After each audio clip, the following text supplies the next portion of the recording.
Good morning, brothers and sisters. I am here with my sisters today. We are waiting for Mazia Loze to connect us to Radio Biafra and we'll go. So thank you so much once again for joining us. We look forward to speaking to our brothers and sisters on Saturday. It's actually a thing of great joy. Oh, yes. Good morning, Maz. Good morning. Okay, over to you. All right. Good morning, Mazi, once again. Good day, Biafrans, friends of Biafrans, and lovers of freedom all over the world. My name is Mona Chimsaga. I live here in Houston, Texas. I do have my sister April in Kentucky, my sister Efe in France. She's in Paris today, promoting Biafra and selling Biafra to the world. Thank you, sister, for the great work that we are doing. We love you so much. And finally, we do have Sister Augusta, not Antonia, Sister Augusta in Richmond, Texas. Of course, before we get started, we always do the needful. Dear Lord, as we face this uncertain time, it's in our land, even all over the world, we ask you, Lord, to dwell amongst us. We are confident by the knowledge that you alone are our Maker and our Redeemer and the ultimate Master of our lives. We trust our land to your loving care. Send your spirit to touch the hearts of people. Give them the wisdom to know what is right and the courage to do it. Give us your light and the truth to guide us in our way so that we may seek your will in our lives. And of course, impart the world around us for your kingdom. Rock of Ages, we know that you have endowed us with power, authority, and wealth to be the place of worship, a future where we and our children will worship you once we restore our land. Therefore, Lord, we are asking for your intercession as we do our part in actualizing this God's mandate. In Chukwukikabiama's name we have prayed. He say, we do want to thank our people everywhere. We do want to definitely thank our leader for his great work. He is tirelessly working to ensure that his people are free. Mazi, we will forever be grateful. We thank all those helping our brothers in South Africa. We know that they are under siege. We thank everyone, wherever they are coming from, to help our brothers and sisters in this time of desperation. We thank you again. Our topic today is who is fueling the genocide against the Black race? Who is fueling the genocide against the Black race?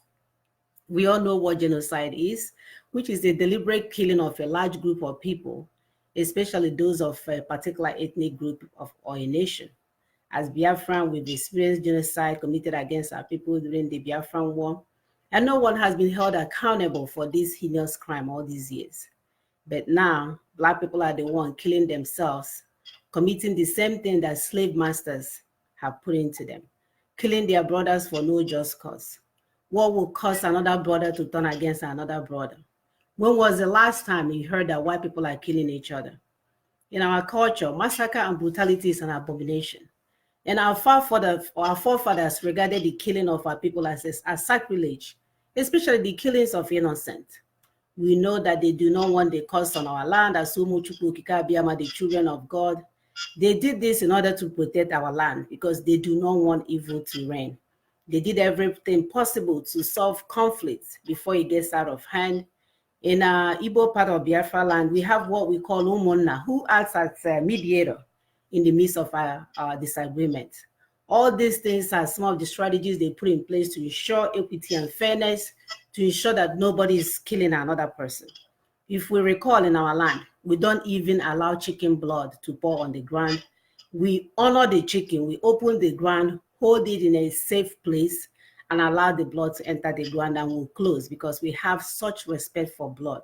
We do not eat animal blood, let alone human, because we know what that means to Chukwukika Abiyama. But not so certain with some people. They are known for centuries to have supervised the gruesome massacre of various groups of people for their own selfish reasons. In fact, it almost seems like they find pleasure in torturing other human beings. They make videos of people being tortured, people being killed. They gravitate towards blood spilling. This is what they've been doing. They take things that doesn't belong to them. If it means to wipe out a whole nation, they will do so. No wonder they are known for building weapons of mass destruction. We have to wake up, people. Somebody is fueling this. Somebody is sending this signal. Somebody is bringing the ammunition while they watch and wait. Why is it there is no such things going on where they live? Why is it there is no such acts going on in their communities? Why is it always Black people doing this to themselves? My brother, it's time, or my sisters, it's time for us to receive sense and check to see what's going on. Sister Efe, please continue.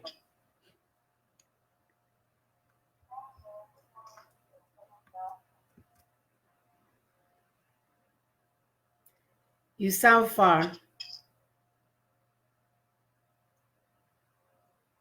Uh-oh, our video froze. Sister Efe.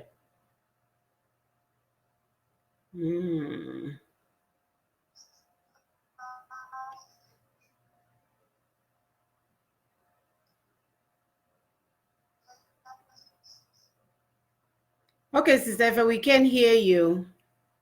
We can hear you. So let's go on and is it? Yeah, I think you're frozen too. So let's go on and start off with Sister Augusta. Maybe that will give your network time to reconnect. Go ahead, Sister Augusta, to continue. Thank you, Sister Mona. Can you hear me? Yes, yes. Okay, good, because I've been having so much problem with this technology. It's just driving me crazy.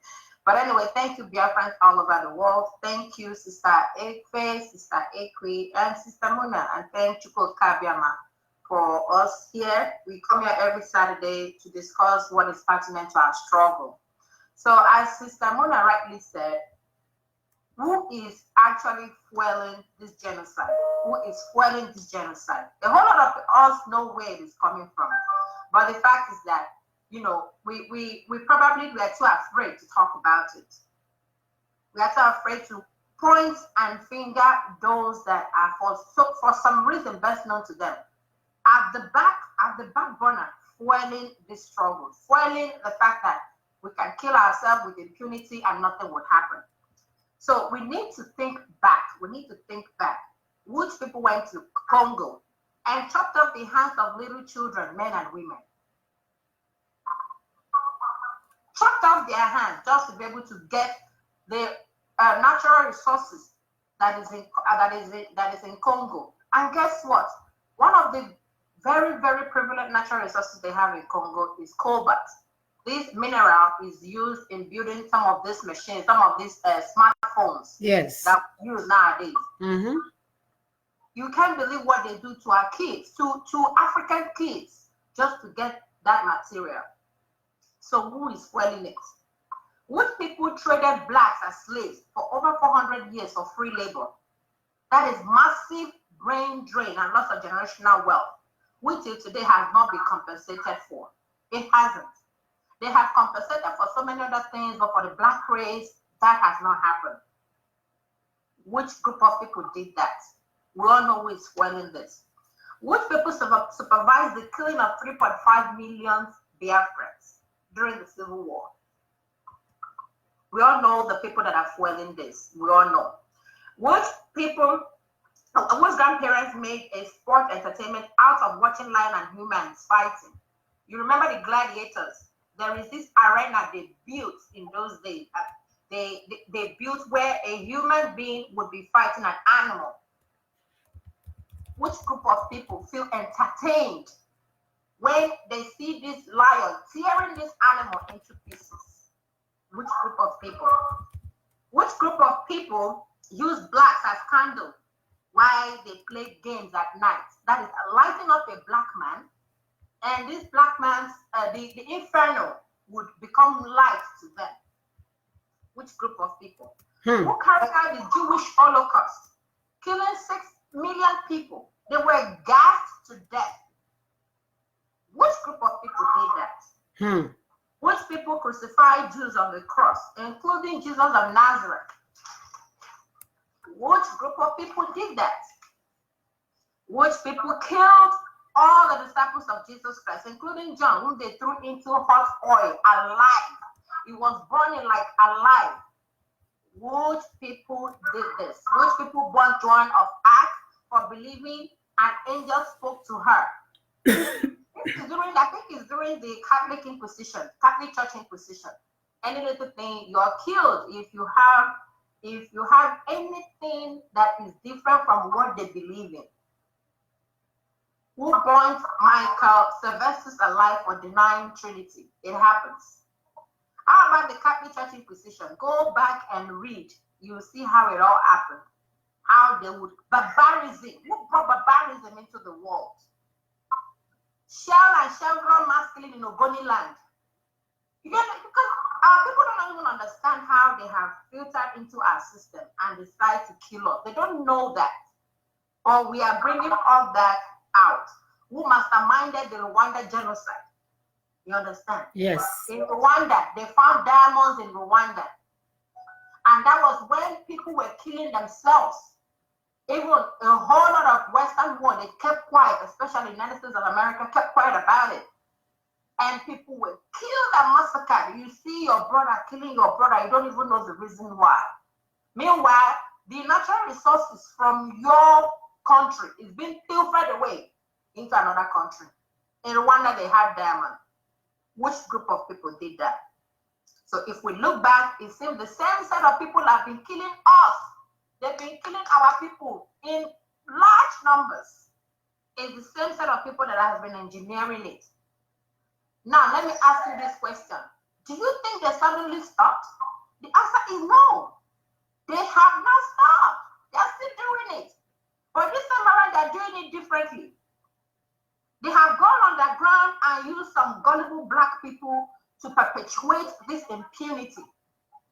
And guess who they are using? Well, you know, when we talk about xenophobia in South Africa, it is actually not xenophobia. I really want us to term it differently. Because xenophobia means, fear of the foreign people. But it's not even about the foreign people. We need to readdress what is actually happening in South Africa. What is happening in South Africa is actually negrophobia. Because this is black on black. They are killing their fellow Africans that have also come to their country to figure out how to live life. Meanwhile, the people that have held South Africa in a bondage, they've refused to attack them.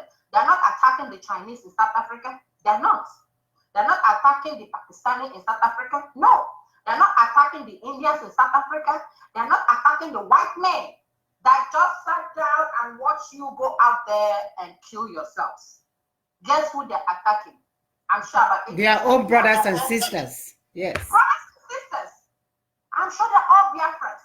So I want us to return it. It is not xenophobia. It is negrophobia. Killing yourself. It's even self-hate. Mm-hmm. It's self-hate. Mm-hmm. Because if you're killing your own brother that looks like you, that is as low, that has come to survive, just as you, then you have gone way, way past what in human imagination should not even be entertained. So we know those people that are engineering this, and they haven't stopped. And we are praying that in the name of Kabiama that it is time for us to go so that it's going to stop. And I believe the time is now. Thank you, sisters. Thank you, Biafra, for listening. Thank you, my sister. To continue on this topic now, I have Sister Efe. I think her phone should be okay now. Please mute your phone if you're not speaking. We're getting a vibrate back. Yeah, sounds far away. It sounds so far away, like you are. Can you put the speaker close to your mouth and see if that's coming out better?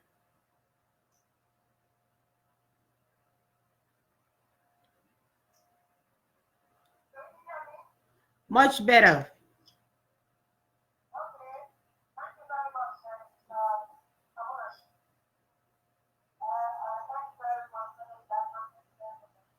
Go ahead and put the other earpiece on so that your speaker can come closer to your mouth. Yeah. Yeah. Go ahead. Okay. Thank you very much. My brothers and sisters, is it okay for the brother to get kids differently? Is it okay for us to get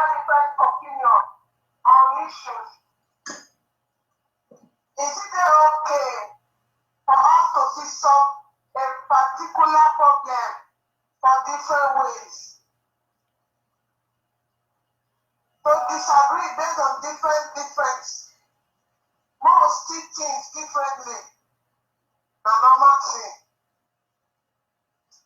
But not be for us to dey push ourselves. Not be for us to dey kill ourselves. Not be for us to dey see ourselves as drivers. Because divided we go always fall. All of us are one people. I go use this opportunity to tell my people. Say, all the black people wey don raise up to fight for black.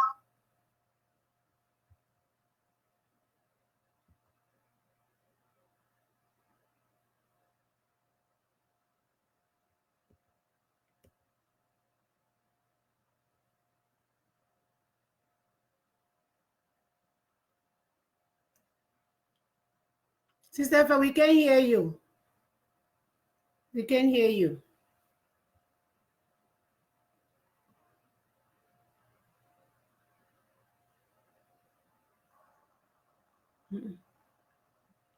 This is direct. So I remove it, yeah. Yeah. See if you can do direct, because you went dead. Like, we see the video, but it's not coming out.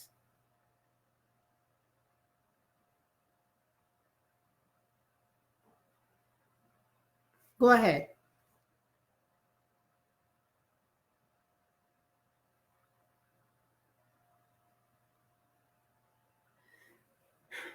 Yeah, we're having connectivity issue here. Well, maybe not connectivity. I don't know what's going on because her video is streaming okay.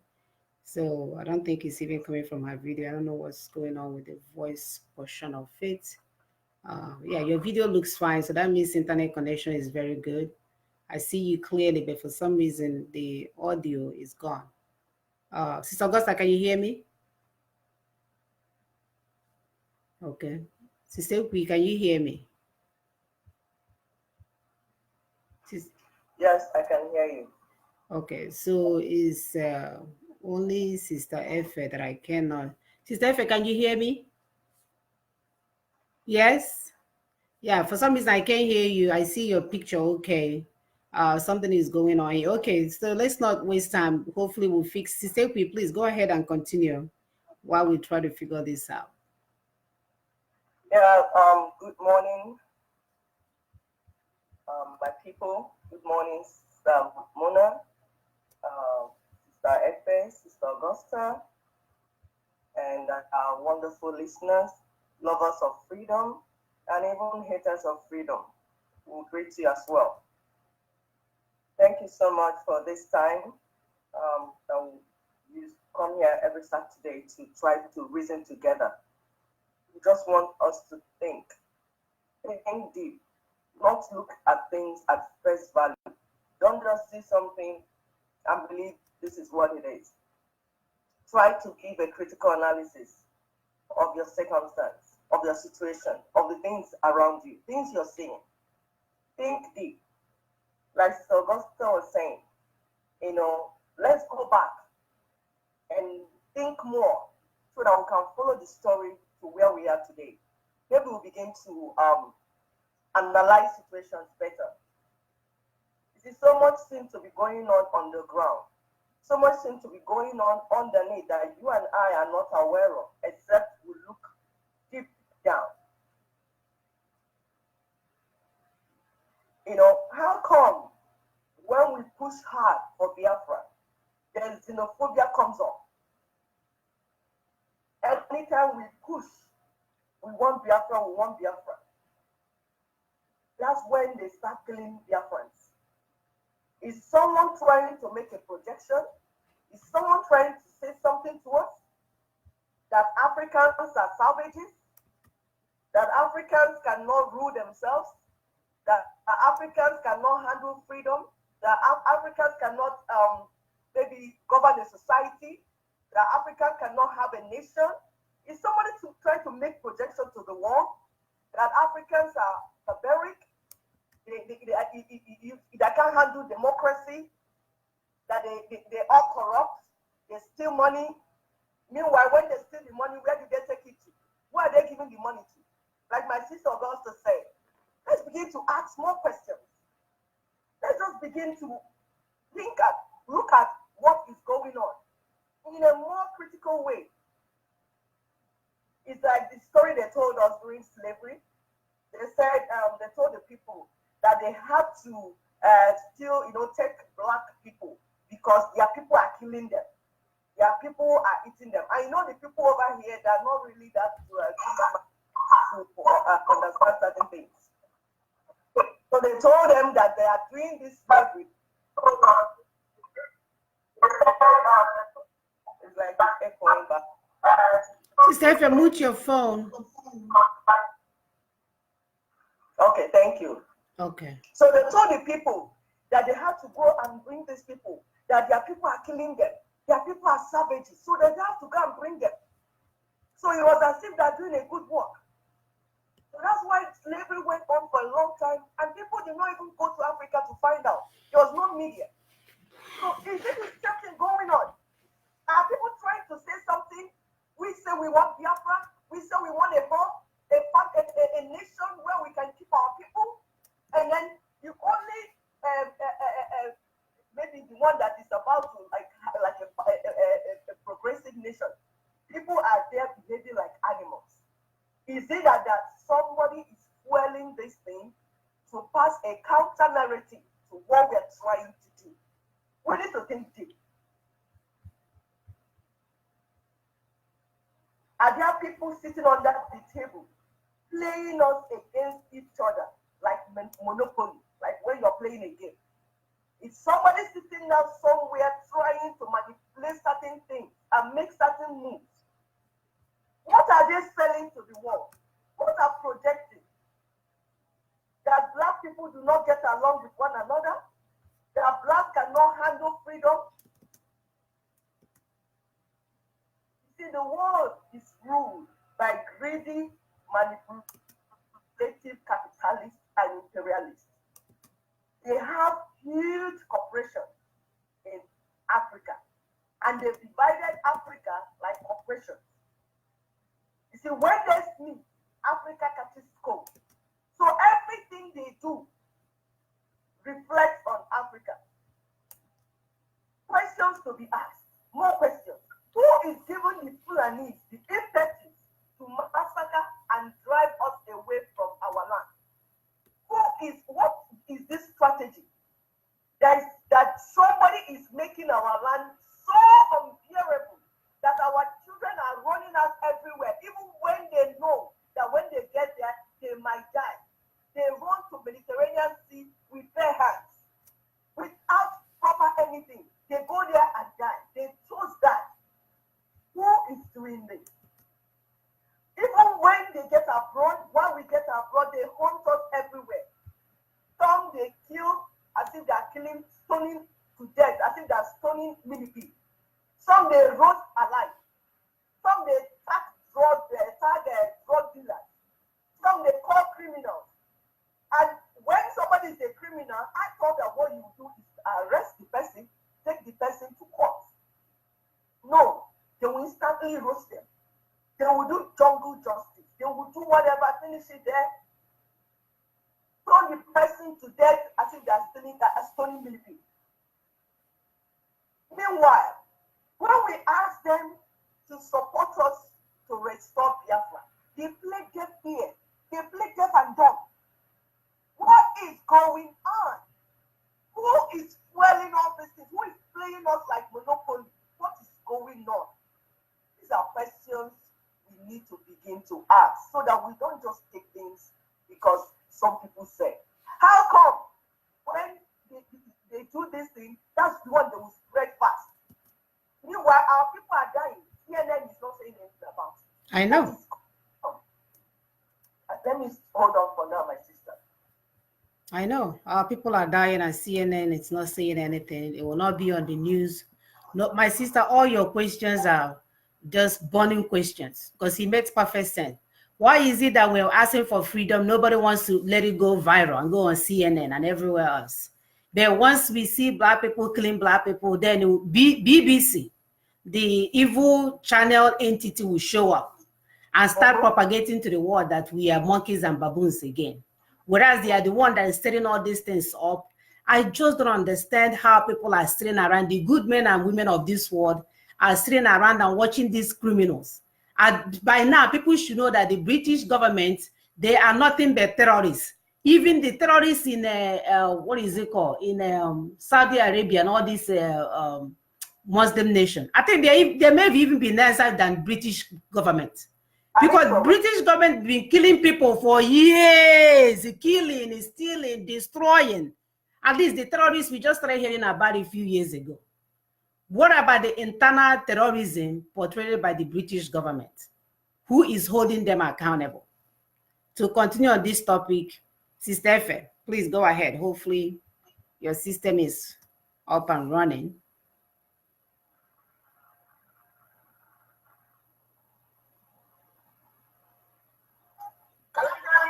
Yes, much better. Okay. So my fellow Biafran, is it okay for me and you, for every other of our brothers and sisters to see this thing differently? Is it okay for us to also see something different? We'll take it somewhat differently. But when it's not very okay, now for us to push ourselves. Now for us to kill ourselves. Because the united will go fall. If united will go stand. And I don't see everything where they say they happen for that Africa today. So, you know, they happen ordinary.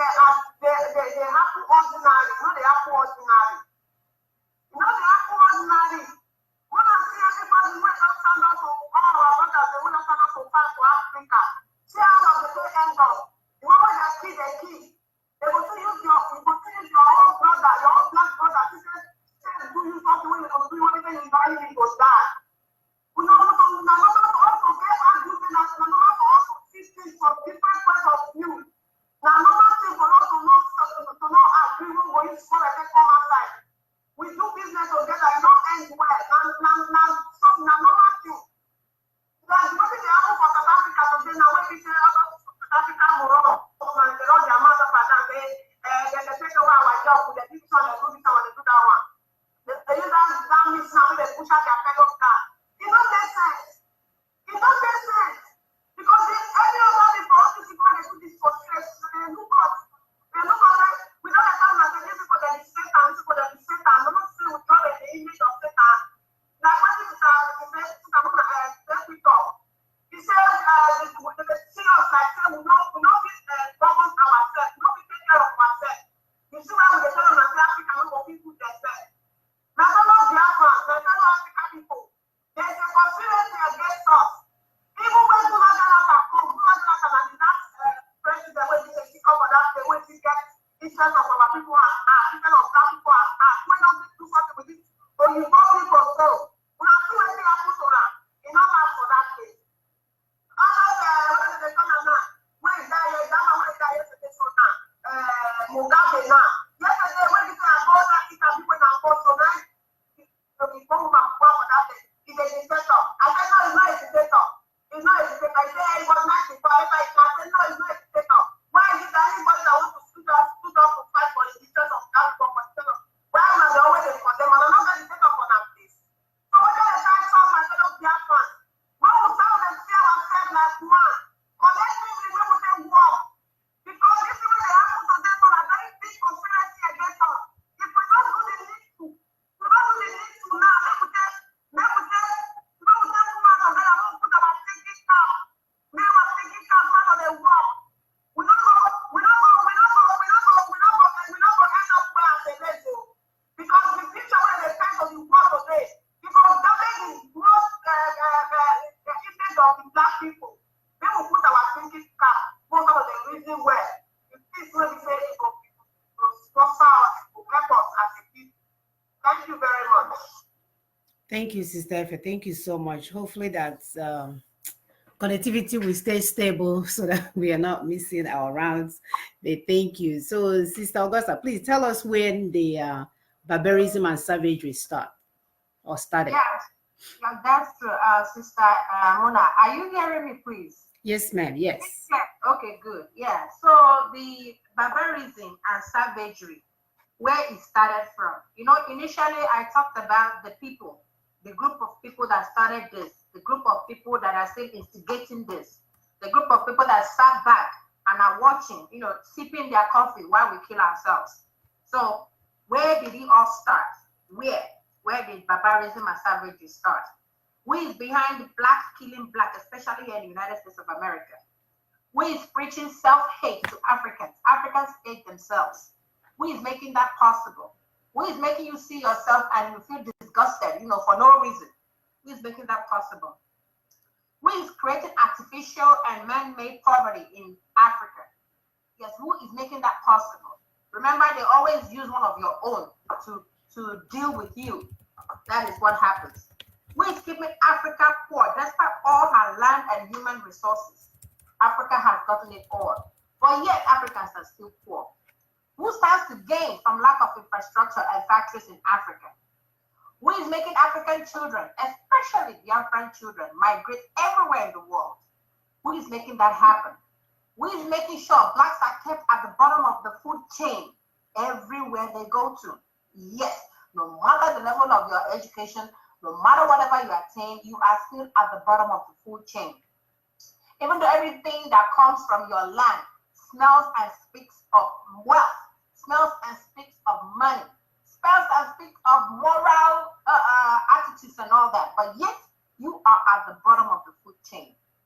Our ancestors civilized the entire world. This we know. Civilization came from Africa, but yet we still behave like savages because somebody made that possible. How come we can't even rule our own families, let alone our country? First, they brought subjugation through religion. They did that through Islam, through Christianity. They brought because they wanted us to be submissive.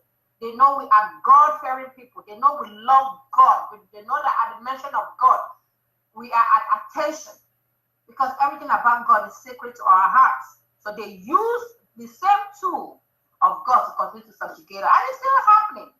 All we need to do is to wake up. They use the divide and rule, divide and conquer. Yes, we are divided. And yes, they've conquered us. Evil, manipulative politics and politicians will move all our resources over to them. Yes, they use our politicians against us. They use our southeastern governors that have not paid salaries of workers for 1 year, 18 months. They have not paid salaries of work pensioners for 2 years. And you're wondering, how will these pensioners feed? How will these pensioners? My sister-in-law, she worked as a teacher for 30-something years. And she's not getting a payment. Everything still has to come from abroad. And you'll be wondering, after putting so much into the industry, yes, she cannot fend for herself. And it's happening everywhere. These same governors would bring the money that is supposed to be used for the betterment of their people and come and lump it here in a bank. So we want to know who is engineering that. What kind of food did they eat that made their brain to set in such a way that it's evil? Who brought evil into the system? Then they began to propagate the gospel of African hate themselves because, yes, they are using Africans to diminish Africans. They say that Africans are criminals, they are drug dealers, they are wicked, and that they are savages. Meanwhile, the so-called African leaders are keeping quiet. Those talking are not talking enough.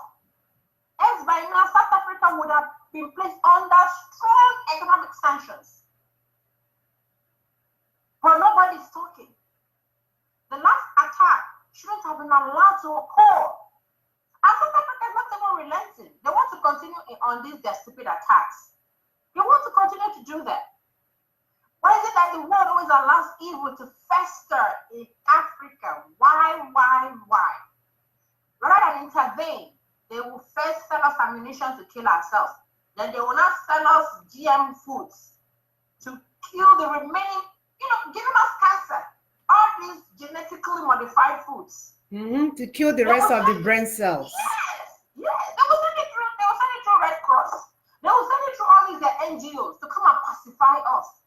Then we will say, hey, no, brother, they have compassion or they have compassion. Meanwhile, they're the one that sold ammunition to us to kill ourselves in the first place.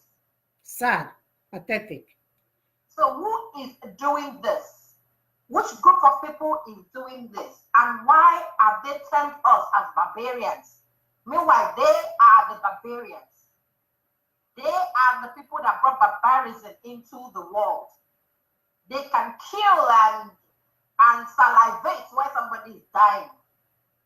So they've taught us this.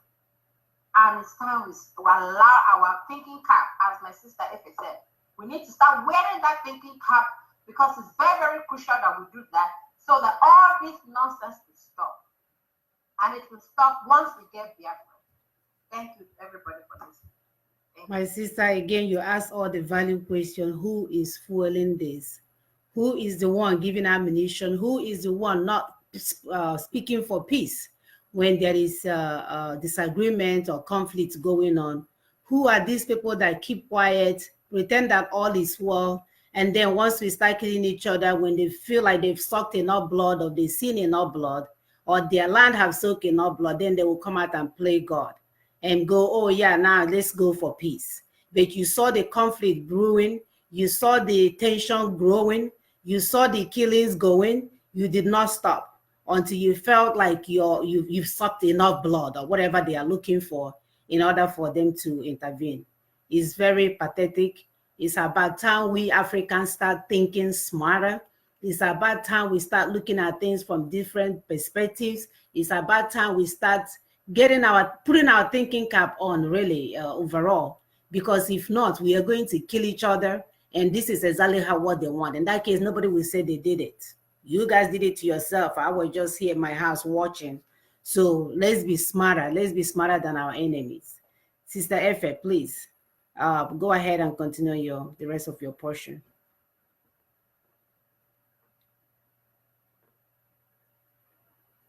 Sister Efe, I think you may be on mute. We are not hearing you. Okay, so it looks like we are having connectivity issue again. Sister Efe, go ahead and take over while we're waiting for Efe to come back on. I'm here. Can you hear me? Yes, sister, yes.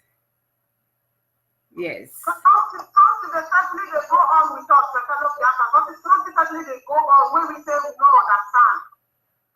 Something they happen when we say we don't understand. When they kill us in Nigeria, this is not Kenya.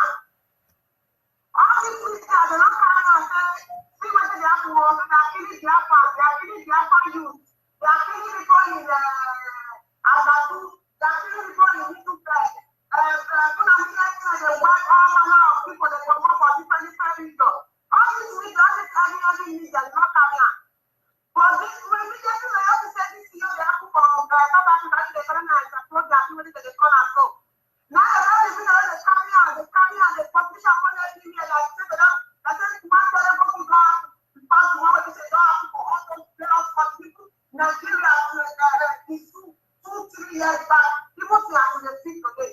Terrible situation where people get one terrible pass down like they have to. They're not so cool, that is on show you say, there is an underground conspiracy against us as a people, as a race. When we put our thinking cap as a people, if somebody is with it, as strong as it and so rich, they get misunderstanding. And I repeat them again, who will not be said that team up for that Africa so that we won't fight against each other? Something must happen. Something must happen when we say this people will go, you can go press this person evil, or go press that person black, and that black person is evil. So there's a piece of peace that is because we African people are very foolish. The same thing now doesn't they come again now. Now we don't take kind of fun of ourselves now. Not only they killing the president leader, we are killing ourselves. The youth of tomorrow will they kill ourselves. Tomorrow now, no future for black people. Tomorrow no future for Africa. Because of our mentality, because of how we think, because of how we visit as a people. We don't create any future for us tomorrow.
Sister, thank you so much. Our people must wake up. Africa must wake up. We can no longer be in a dark continent. It's not safe for our children. It's not safe for our family. And it's not even safe for our survival.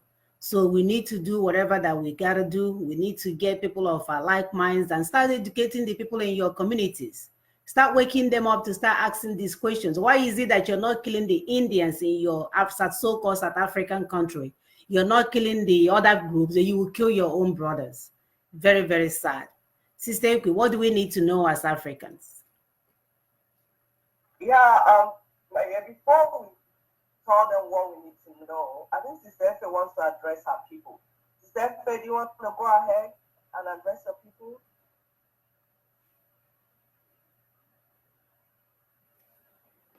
You're still on mute. Bani Shakiri, Bani Moko, Bani Shakiri, Bani Dog, Bani Biafra, Manuba, Kuyo Pipato. Oh, no, okay, I need Biafra, I do put another Mafia. Niko Muko, Goma, I don't know what Koki Sakaka, Waga Kazakata, Azafina, Highway, Azafara, we get. I said, Allah, Kazaka Sarada, I said, Allah,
Thank you, Sister Efe.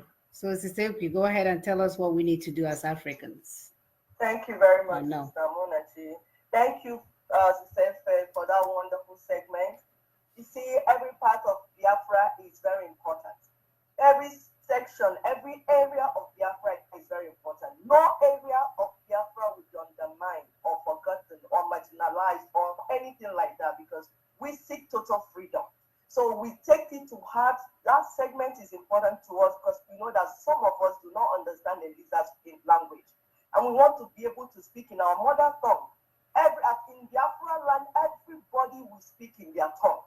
We can't communicate in English, but we promote our mother tongue. It's very, very important to us, very critical to us as survivor, as a people.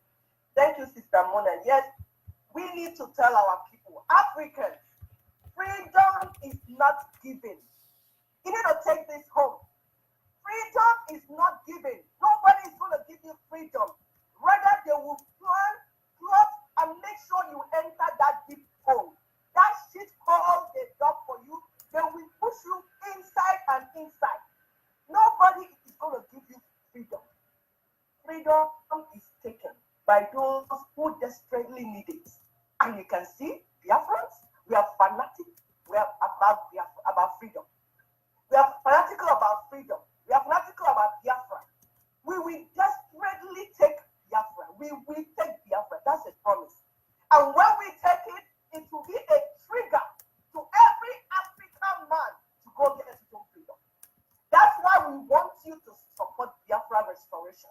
Because Biafra restoration shall be a trigger to the freedom of black man. It's very critical. Absolutely. So, yes, my sister, if you want to kill us, if you want to do anything you're doing to us, we don't care. We are desperate, and we will get Biafra. We are desperate enough to get Biafra because we know, we already understand, thank God to Mazen Namdekan, who has told us and put it in our brain that freedom is not given. Nobody's going to give it to you. You better get up and go and take it. You see, some of our people, they will tattoo Biafra on their body. That's to tell you how desperate we are.